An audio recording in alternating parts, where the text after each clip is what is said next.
Bonjour mes chers élèves, dans cette vidéo on va étudier l'importance de la mesure des quantités de matière dans la vie courante. Introduction.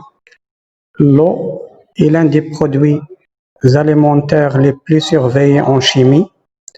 Pourquoi qu'avant son traitement elle doit être analysée? Comment mesurer en chimie? Nécessité de la mesure dans différents domaines. Évolution de la mesure en chimie. Depuis les travaux du savant Francis Lavoisier et l'élaboration de sa fameuse loi de conservation de la matière au cours d'une transformation chimique, c'est-à-dire au cours d'une réaction chimique.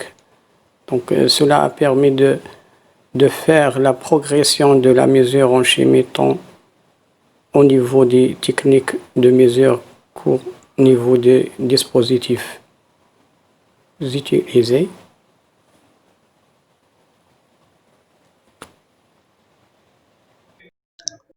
Donc la mesure en chimie est devenue primordiale et s'effectue dans tous les domaines de la vie courante pour identifier les espèces chimiques présentes dans les produits commercialisés afin d'informer le consommateur, contrôler la qualité des produits. Donc voilà Antoine Lavoisier, donc c'est un portrait.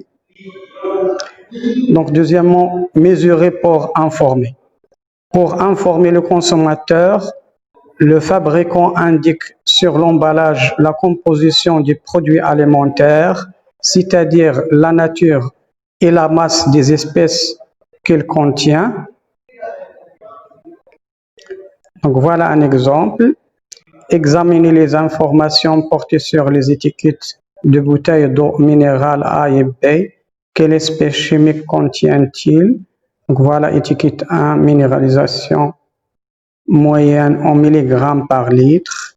Calcium, magnésium, sodium, potassium. Ça c'est en milligrammes par litre. Donc c'est une concentration massique. Chlorure, sulfate, bicarbonate, fluor. Étiquette B, minéralisation moyenne en milligrammes par litre. Calcium, regardez ici, calcium. Magnésium, sodium, potassium sont les mêmes, ils ont les mêmes compositions. Chlorure, sulfate, bicarbonate, fluor. Regardez, il y a différentes valeurs. Donc, que représentent les données chiffrées? Ces ont-elles les mêmes propriétés? Voilà des questions à répondre. Donc, remarque, l'eau faiblement minéralisée peut être utilisée pour la préparation de biberons, pour les nourrissons bien sûr, et celle très riche en ions de sodium Na+, doit être évitée par les personnes qui suivent un régime sans sel. Donc, type B, concentration massique. Donc, définition. Donc, la concentration massique notée C petit m, donc Cm, d'une espèce en solution est égale au quotient de la masse M de l'espèce dissoute par le volume de la solution. On la symbolise par donc Cm égale à M sur V, tel que M c'est en grammes et V en litres. Donc Cm c'est en grammes par litre. Voilà. Donc l'unité de la concentration massique. Donc petit c, concentration molaire. Donc la concentration molaire notée Cn d'une espèce en solution est égale au quotient de la quantité de matière petite n de l'espèce dissoute par le volume V de la solution. On la symbolise par Cn égale à petite n sur V, tel que n c'est la quantité de matière en mol et le volume de la solution en litres. Donc Cn c'est mol litre moins 1, l'unité de Cn c'est mol litre moins 1. Donc troisième, Graphe. Donc, mesurer pour contrôler et surveiller. Activité. Donc, la richesse nutritionnelle du lait est contrôlée grâce à la mesure de sa densité et son état de fraîcheur et surveillée par des mesures de pH. Et surveillée par des mesures du pH. Pour un lait de qualité, il faut que sa densité soit comprise entre 1,030 et 1,034 et son pH est compris entre 6,5 et 6,7. Donc, lors d'un contrôle de la qualité d'un lait, on constate que sa densité est égale à 1,032 et son pH est égal à 6,6. Donc, rappelez la définition de la densité par rapport à l'eau. Deuxièmement, la qualité de ce lait est-il satisfaisante? Donc, type B, exploitation, donc exploiter. Donc, la surveillance et la protection de notre environnement et le contrôle de la qualité des produits agroalimentaires nécessitent des mesures nombreuses et variées comme la concentration massée, concentration donc molaire, le pH, la densité, etc. Donc, quatrième, mesure pour agir. Donc, c'est une analyse. C'est un homme a fait une analyse. Donc, c'est 0,86 grammes par litre. Son cholestérol, c'est 2,72 grammes par litre. Donc, comment interpréter le résultat de cette analyse médicale?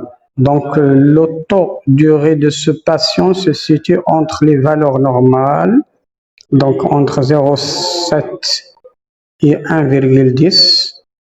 Donc, en revanche, le taux de cholestérol est supérieur à la valeur limite. Donc, regardez que 2,72 est supérieur à 2,20. Donc, c'est la limite. Donc, il a dépassé la limite d'un patient normal. Donc, d'une patient normale, pardon.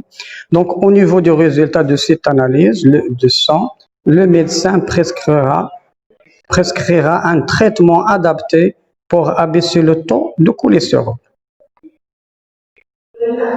Donc, c'est ça. Donc, c'est mesurer pour agir. Donc, il faut mesurer.